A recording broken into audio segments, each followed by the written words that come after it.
അത്തിപ്പഴത്തിൻ്റെ കാലമല്ല, പക്ഷേ അതിൽ പഴമുണ്ടെന്ന് തോന്നുന്ന വിധത്തിലാണ് ഈ അത്തിവൃക്ഷം അവിടെ നിന്നത് അല്ലേ?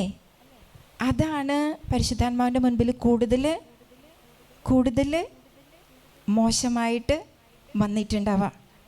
കാരണം അത്തിപ്പഴത്തിൻ്റെ കാലം അല്ലെങ്കിൽ അതല്ലാത്ത പോലെയല്ലേ നിൽക്കണ്ടേ അല്ലേ? എന്നിലൊരു കാര്യം ഇല്ലെങ്കിൽ അതില്ലാത്ത പോലെ ഞാൻ നിൽക്കേണ്ടത്. അത് ഉണ്ട് എന്ന് കാണിച്ച് ഞാൻ നിൽക്കുന്ന ആ മനോഭാവമല്ലേ, അതാണ് ഇവിടെ വ്യക്തമാക്കുന്നത്. അതായത് മനുഷ്യരുടെയൊക്കെ ഒരു കപടത നിറഞ്ഞ ജീവിതം, കപടത നിറഞ്ഞ പെരുമാറ്റങ്ങൾ, കപടത നിറഞ്ഞ മനോഭാവങ്ങൾ. യേശുവേ നന്ദി, യേശുവേ നന്ദി, യേശുവേ സ്തുതി, യേശുവേ മഹത്വം, യേശുവേ മഹത്വം. ഇന്ന് ലോകത്തിൻ്റെ മുഴുവൻ മുഖഭാവം അത് അല്ലേ? കപടത നിറഞ്ഞ ജീവിത രീതി, കപടത നിറഞ്ഞ പെരുമാറ്റങ്ങൾ, കപടത നിറഞ്ഞ ഇടപഴകലുകൾ, ഇതൊക്കെ എല്ലാ ദിവസവും നമ്മൾ കാണുന്നതാണ് അല്ലേ? പത്രങ്ങളിലൂടെ, ഫോണിലൂടെ, ന്യൂസിലൂടെ ഒക്കെ നമ്മൾ കാണുന്നത് ഇങ്ങനത്തെ കുറേ മുഖങ്ങളാണ്.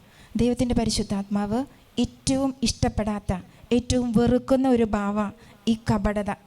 അതാ ഈ ഭാഗത്തിലൂടെ നമ്മളെ ഓർമ്മപ്പെടുത്തി തരുന്നത്. കാലം അല്ലാതിരുന്നിട്ടും അതുപോലെയാണ് എന്ന് മറ്റുള്ളവരെ കാണിച്ച് നമ്മൾ ജീവിക്കുമ്പോൾ ഈ കപടതയാണ് നമ്മളെടുത്ത് അണിയുന്ന നമ്മുടെ മുഖത്തെ ഭാവം. അതായത് അതൊരു മുഖമൂടിയാണ്, റിയല് അതല്ല.